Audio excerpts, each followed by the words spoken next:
Hello, everybody. I'm Bobby Salves. And I'm Michael Monaco, and we're the Hazmat Guys. This is Ask the Hazmat Guys, answering your questions.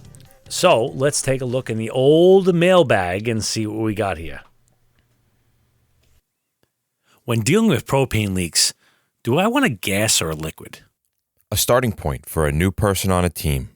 Hey, what's the correlation between LEL, UEL, and MEC? PPE selection on a sulfuric acid spill. All right, from question number 1, this is from Eddie Morrison from Dubuque, Iowa, and he asks, what is more dangerous, a propane leak of a gas or a liquid? And I like this question because a lot of times, especially in the summer months, we're faced with the seemingly ever-present propane barbecue fire leak.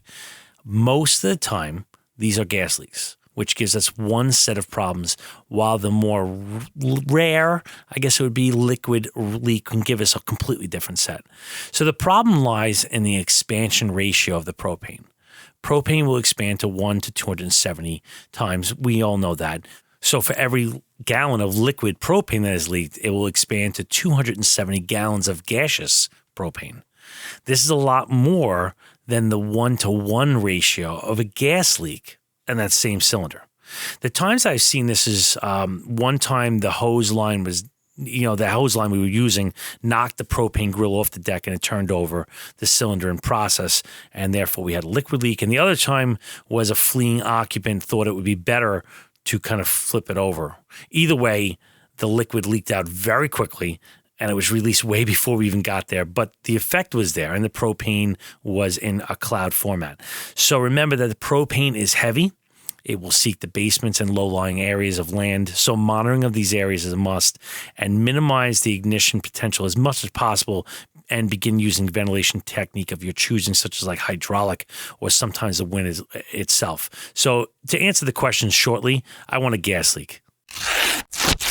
So Paul from Michigan is a new person on a team and he feels overwhelmed. And he writes, what should I focus on at first?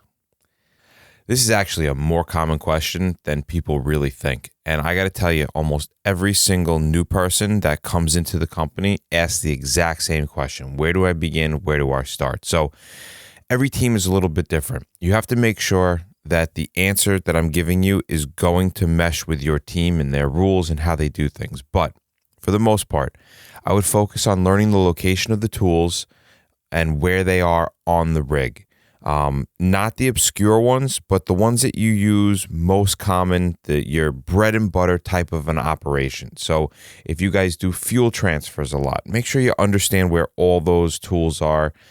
If you're doing something crazy and obscure, obscure for me, make sure that you know where that equipment is. All right.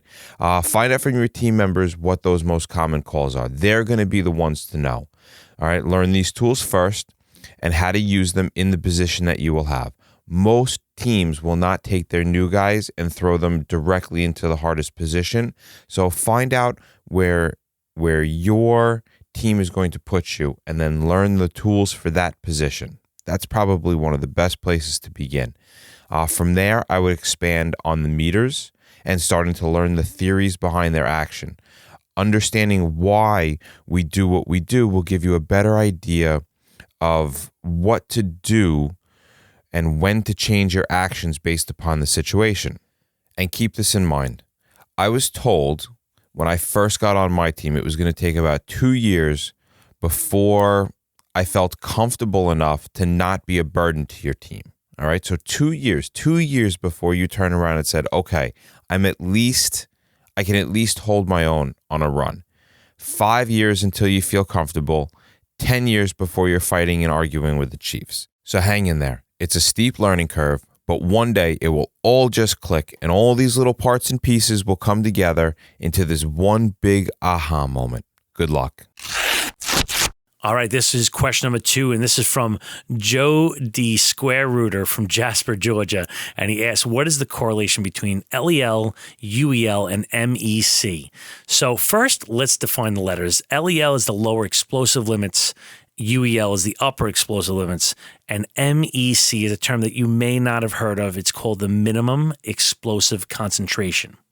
So for the most part, we know what the LEL and the UEL is, and that is what we refer to as the explosive range of the gas. And the LEL is the minimum amount of the product in air that's in concentration that will support combustion, and the UEL is when at the top end, and it will not support it either.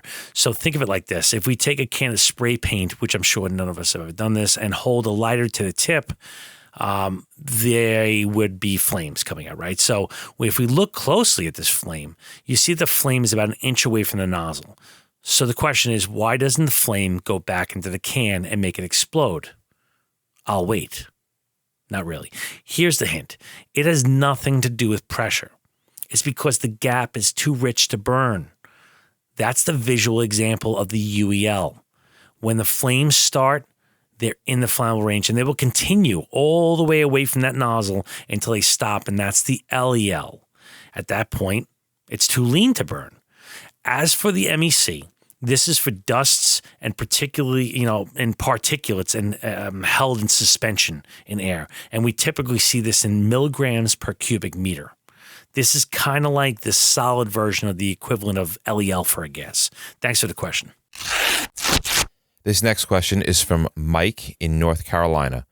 And he writes, what would you wear on a sulfuric acid spill about 200 gallons outside? Having a little bit of a disagreement with a few other members of my team. All right. So this is a PPE selection question. And like so many PPE selection questions, it is so incredibly not complicated, but the variables can change so much from situation to situation that I'm going to have to give my most common answer, which is it depends. And it depends on a lot of things. But mostly it's going to depend on what my meters are telling me. All right, that's pretty much what I'm going to be going off of for my PPE selection. All those other variables can change the circumstances, but my meters ultimately are going to tell me how those variables are coming together for this situation right in front of me.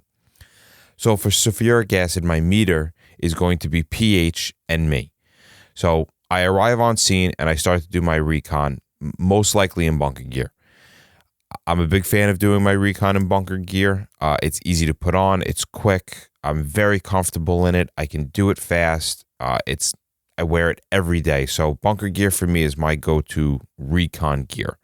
I'm going to have some pH paper on me, whether it's on a stick, whether it's on my arm, if it's out in front of me, depending on how you do it, it's fine. All right. And I'm actually going to do this 2 times. I'm going to have one pH paper that's wet, one pH paper that's dry. And these papers are going to read the acid in the air, the vapors, all right, because it's the vapors that are going to hit me first. And if these small strips are showing stuff in the air, then I'm going to seriously contemplate going into a level A, vapor tight, and it's going to keep me separated from these vapors. If they're not showing any kind of vapors, I'm going to start to do what I need to do in a level B. Now, since it usually takes a little while before hazmat is actually on scene, it's probably all leaked out already. So I'm not going to be trying to stop a leak. Most likely, my cleanup is going to be in a level B, not fully encapsulated. However, I'm absolutely going to make sure that my meter is consistently monitoring the atmosphere. The pH paper will be close to me and it'll be on. And if for whatever reason I feel burning on my skin, then I can just pull out and go into a level A. Remember, just because you choose one level of PPP at the start of an operation doesn't mean it's the best choice moving forward throughout the entire operation. Situations change. You have to be constantly aware of the situation changing, which means you have to constantly be looking and having your meters with you. Well, that wraps up another episode of Ask the Hazmat Guys. You can find us on Facebook, Twitter, and Instagram, or our YouTube channel at The Hazmat Guys. If you'd like to send us a question for us to answer, call our comment hotline at 843-628-1484 or send us an email at feedback@thehazmatguys.com. And remember, don't just get on the job, get into the job.